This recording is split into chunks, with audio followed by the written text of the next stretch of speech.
ನಾವು ಮಾಡುವ ಕಾರ್ಯವನ್ನು ಯಾವುದೇ ಫಲಾಪೇಕ್ಷೆ ಇಲ್ಲದೆ ಮಾಡಬೇಕು, ಸೇವೆಯನ್ನು ಕರ್ತವ್ಯ ಎಂದು ಅರಿತು ಮಾಡಬೇಕು ಎಂದು ಶ್ರೀ ಕೃಷ್ಣ ಬೋಧಿಸಿದ್ದು, ಇದನ್ನು ಪ್ರತಿಯೊಬ್ಬ ರಾಜಕಾರಣಿಗಳು, ಸರಕಾರಿ ಅಧಿಕಾರಿಗಳು ಜೀವನದಲ್ಲಿ ತೊಡಗಿಸಿಕೊಳ್ಳಬೇಕು ಎಂದು ಶಾಸಕ ಸಂಜೀವ ಮಠಂದೂರು ಹೇಳಿದರು.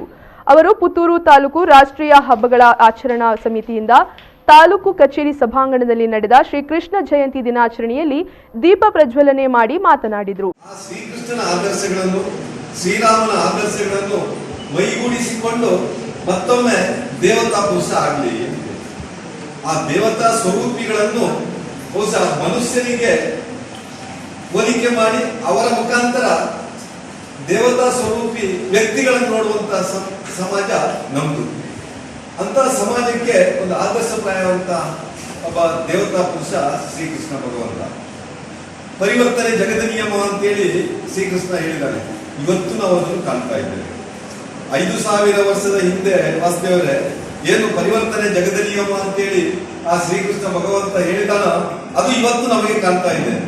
100ಕ್ಕೆ 100 ಶ್ರೀಕೃಷ್ಣ ಹೇಳಿದ್ದು ಸಾರ್ಥಕತೆಯನ್ನು ಪಡೆಯುತ್ತಾ ಇದೆ.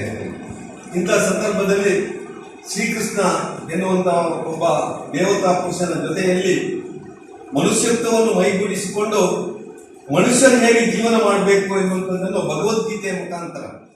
ಈ ಸಂದರ್ಭ ಗೊಲ್ಲ ಸಂಘದ ಅಧ್ಯಕ್ಷ ಇಎಸ್ ವಾಸುದೇವ, ತಾಲೂಕ್ ಪಂಚಾಯತ್ ಅಧ್ಯಕ್ಷ ರಾಧಾಕೃಷ್ಣ ಬೋರ್ಕರ್, ಸಹಾಯಕ ಆಯುಕ್ತ ಡಾಕ್ಟರ್ ಯತೀಶ್ ಉಳ್ಳಾಲ್, ತಹಶೀಲ್ದಾರ್ ರಮೇಶ್ ಬಾಬು ಮತ್ತಿತರರು ಉಪಸ್ಥಿತರಿದ್ದರು.